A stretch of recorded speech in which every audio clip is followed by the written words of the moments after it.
Yes bakunzi b'u Rwanda TV1 tukora ati igitondo ciza, igitondo c'umugisha ku bakunzi b'u Rwanda TV1. Turi gusuhuza abadukurikirana bari hirya no hino mu turere dutandukanye. Tuzi ko badukurikirana by'umwihariko hari mu ntara y'uburengerazuba, tuzi ko badukurikirana, tuzi ko mu ntara y'amajyaruguru mu turere dutandukanye naho tuzi ko badukurikirana, hari abadukurikirana bari mu ntara y'amajyepfo naho tuzi ko badukurikirana, hari abadukurikirana bari mu ntara y'uburasirazuba naho tuzi ko badukurikirana bakeneye ibiganiro byacu, hari abadukurikirana bari mu mujyi wa Kigali naho hari muri Nyarugenge, Gasabo ndetse na Kicukiro, hose tuzi ko badukurikirana by'umwihariko. Rero hari n'abadukurikirana bari hirya no hino mu bihugu bitandukanye, hari abadukurikirana bari muri Amerika, badukurikirana ku mugabane w'Uburayi n'indi migabane itandukanye. Tugira igitondo cyiza.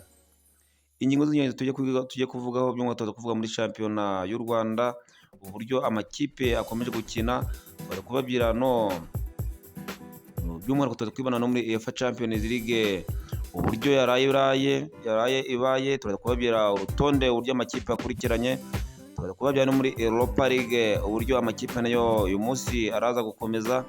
Byose turaza kubivugaho kugira ngo abakunzi ba ruhago ku isi bamenye uburyo imikino bakunda, amakipe barayabakunda yaraye akinnye. Uko twabibabwiye rero, twavuze ko turaza guhera mu Rwanda. Ejo ikipe ya Al Ahly Omdurman yakira ikipe ya Police Football Rwanda ku isaha saa 12. Umukino uza kurangira ari ubusa ku busa, aho amakipe rwose akomeje kwigaragaza yo mu gihugu cya Sudani y'Amajyaruguru, aho rwose bari gukina shampiyona mu gihugu cy'u Rwanda, bitewe n'uko mu gihugu cyabo hariho intambara imaze imyaka myinshi cyane, bikaba ngombwa rwose ko bari gukina shampiyona yabo mu gihugu cy'u Rwanda. Umwaka washize bakaba barakeneye mu gihugu cya Mauritania. Amakipe yo muri Sudani nayo akomeza kwitwara neza no mu gihugu cya Mauritania. Mu gihugu cy'u Rwanda naho bakaba baje gukoreramo imikino ya shampiyona kugira ngo barebe uburyo bakomeza kuzakomeza kwitwara ku mugabane wa Afurika ndetse no ku yindi migabane itandukanye mu mwaka utaha 2026. Inshuti bakunze u Rwanda TV1, rero uyu munsi shampiyona y'u Rwanda iza gukomeza, aho ikipe yabo Bugesera Football Club yakwakira El Merreikh nabwo yo mu gihugu cya Sudani, ikaza gukina rwose mu Bugesera. Ikipe ya Bugesera rwose iraba yakiriye, akaba ari amakipe akomeye gukina imikino yayo n'amakipe yo mu Rwanda kugira ngo imikino ibashe kurangira. Uko bizagenda bishira, imikino yayo nayo ibwayo ikazagenda ija ku iherezo kugira ngo nayo inganye n'amakipe yo mu Rwanda imikino imaze gukina. Kugeza ubu ngubu shampiyona y'u Rwanda rwose ikaba igeze ku munsi wa 8 wa shampiyona, ariko ayo makipe yo mu gihugu cya Sudani nayo akaba akomeje kugenda yesura n'amakipe yo mu Rwanda kugira ngo barebe ikipe uko nazo zigomba kuzagenda zitwara neza muri shampiyona y'u Rwanda. Kuri uyu munsi wa 8 nubwo amakipe akomeye gukina, ikipe ya Police Football Rwanda ifite amanota 21, ikipe ya kabiri ni ikipe ya Musanze Football Club ifite amanota 15, ikipe ya gatatu ni ikipe ya Gasogi United ifite amanota 15 nayo, ikipe ya kane ni ikipe ya APRS ifite amanota 18 nayo, ikipe ya gatanu ikipe ya Rayon Sport Football Club ifite amanota 13, ikipe ya gatandatu ni ikipe ya Marine Football Gisenyi rwose ifite amanota 12, ikipe ya karindwi ni ikipe ya Gorilla Football Club ifite amanota 10, ikipe ya munani ikipe ya Kiyovu Sport ifite amanota 10 nayo, ikipe ya Mukura Victor nayo ni ya 9 ifite amanota 9, ikipe ya 10 ni ikipe ya Gicumbi Football Club, ikipe yo mu Majyaruguru nayo ifite amanota 8, ikipe ya 11 ni ikipe ya Magajo Football Club ifite amanota 8 nayo, ikipe ya 12 ni ikipe ya AS Kigali ifite amanota 8 nayo, ikipe ya 13 ni ikipe ya AS Muhanga ifite amanota 7, ikipe ya 14 ni ikipe ya Bugesera Football Club ifite amanota 7 nayo, ikipe ya 15 ni ikipe ya Tenseri ifite amanota 6.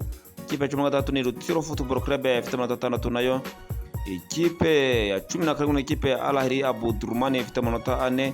Ikipe ya 18 ni ikipe ya El Merreikh nayo ifite amanota 3. Tuti bakunze u Rwanda TV1 rwose twiyate munyaboneka mudukorere subscribe mukoreshe yamo tange comment kugira ngo u Rwanda TV1 rukomeze kwaguka.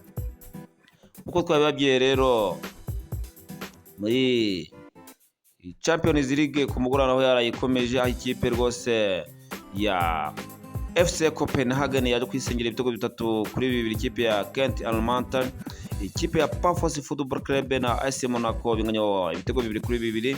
Ikipe ya Arsenal nayo yisengerera ikipe ya Bayern Munich mu gihugu cy'Ubudage ibitego 3-1. Ikipe ya Atletico Madrid mu gihugu cya Espagne rwose nayo yisengera ibitego 2-1 ikipe ya Inter de Milan mu gihugu cy'Ubutaliyani. Intra Frankfurt nayo yaje gutsindwa ibitego 3-0 n'ikipe ya Atalanta mu gihugu cy'Ubutaliyani. Liverpool rwose ikomeje kugayika yaje kwisengera ugaje gutsindwa ibitego 3-0 kwa kimwe, ibitego 4 kwa kimwe na PSV Eindhoven mu gihugu cy'Ubuholandi.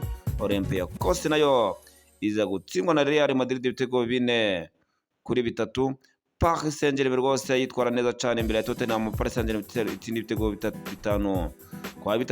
Sporting CP na Club Brugge. Sporting CP iza kwigaragaza rwose ikipe ikomeye itsinda ibitego 3-0 bwa Club Brugge mu gihugu cy'Ububiligi. Kuko twabibabwiye rero uburyo rwose urutonde ruhagaze muri UEFA Champions League, ikipe ya mbere ni ikipe ya Arsenal ifite amanota 15. Ikipe ya kabiri ni ikipe ya Paris Saint-Germain ifite amanota 12. Ikipe ya gatatu ni ikipe ya Bayern Munich ifite amanota 12 nayo. Inter de Milan nayo ifite amanota 12 nayo. Real Madrid nayo ifite amanota 12 ni ya gatanu. Borussia Dortmund ni ya gatandatu ifite amanota 10 nayo. Ikipe ya karindwi ni Chelsea Football Club ifite amanota 10 nayo. Ikipe ya 8 ni Sporting CP ifite amanota 10 nayo. Ikipe ya 9 ni Manchester City mu gihugu cy'Ubwongereza ifite amanota 10 nayo. Ikipe ya 10 ni Atlanta ifite amanota 10 nayo. Newcastle United nayo ifite amanota 9 na 11. 12 ni Atletico Madrid ifite amanota 9 nayo. 13 ni Liverpool ifite amanota 9 nayo. 14 ni Galatasaray ifite amanota 9 nayo. Ikipe ya 15 ni PSV Eindhoven ifite amanota 8 nayo. 16 ni Tottenham Hotspur ifite amanota 8 nayo. 17 ni Bayern Leverkusen ifite amanota 8 nayo. Ikipe ya 18 ni ikipe ya FC Barcelona ifite amanota 7. Ikipe ya 19 ni Karabag FK nayo ifite amanota 7 nayo. Ikipe ya 20 ni ikipe ya Napoli Football Club ifite amanota 7 nayo. 21 ni Marseille ifite amanota 6 nayo. 22 ni Juventus ifite amanota 6 nayo. 23 ni ikipe ya AS Monaco ifite amanota 6 nayo. 24 ni ikipe ya Pafos Football Club ifite amanota 6 nayo. 25 ni Lyon Saint-Rouge ifite amanota 6 nayo. Ikipe ya 26 ni ikipe ya Club Brugge ifite amanota 4. 27 ni ikipe ya Athletic Club ifite amanota 4 nayo. 28 ni ikipe ya Inter Frankfurt ifite amanota 4 nayo. 29 ni FC Copenhagen ifite amanota 4 nayo. Ikipe ya 30 ni ikipe ya Benfica ifite amanota 3 nayo. 31 ni Slavia Prague ifite amanota 3 nayo. Bordeaux Girondins nayo ifite amanota 2 ni ya 32. Olympiacos ni 33 ifite amanota 2 nayo. Ikipe ya 34 Villarreal ifite amanota 1. Ikipe ya 35 ni ikipe ya Kent Almantar ifite amanota 1. Ajax kabari ya nyuma rwose ifite ubusa nta nota ifite muri UEFA Champions League. Uyu munsi Europa League iraza gukomeza ku mugabane w'Uburayi, aho amakipe rwose akomeje kwitegura. Ikipe ya AS Roma kwakira Midfield ku isaha saa 8:45. Saa 8:45 noneho Aston Villa akina na Young Boys. Saa 8:45 nabwo FC Porto na Nice barakina. Saa 1:45 Fenerbahce na Fenerbahce nabyo barakina. Feyenoord nayo na Celtic saa 8:45. Lille na Dinamo Zagreb ku saa 8:45. Ludogorets nayo na Celta Vigo ku saa 8:45 nayo. PAKFC nayo na Bran nayo ku isaha 45 nabyo bayikina. Victoria Pizel nayo na Flemberg nayo bagukina ku isaha 45. Bologna na Seri Blag na FC Salzburg bagukina ku isaha 4. FK Cleveland nabyo na FCB bagukina ku isaha 4 nabyo. Gengi na Basel ku isaha 4 nabyo bagukina. Go Ahead na Stuttgart nabyo bagukina ku isaha 4. Maccabi Tel Aviv nabyo na Rio bagukina ku isaha 4. Nottingham Forest na Malmo FF bagukina ku isaha 4 nayo. Panathinaikos nabyo na Stuttgart Graz nabyo bagukina. Rangers na SC Braga nabyo bagukina ku isaha 4. Real Betis na Olacha FC nabyo bagukina ku isaha 4. Inshuti bakunze b'u Rwanda TV1 ari tukujyanye nyamuneka mudukorere subscribe, mukora share, mukore na commenting, mukande kuri all notification kugira ngo u Rwanda TV1 yerusizeho ibiganiro rukomeze kubona ibiganiro byarwo, kugira ngo tubabwire yuko tubakunda kandi mukomeze kugira umunsi mwiza. Turabakunda cyane.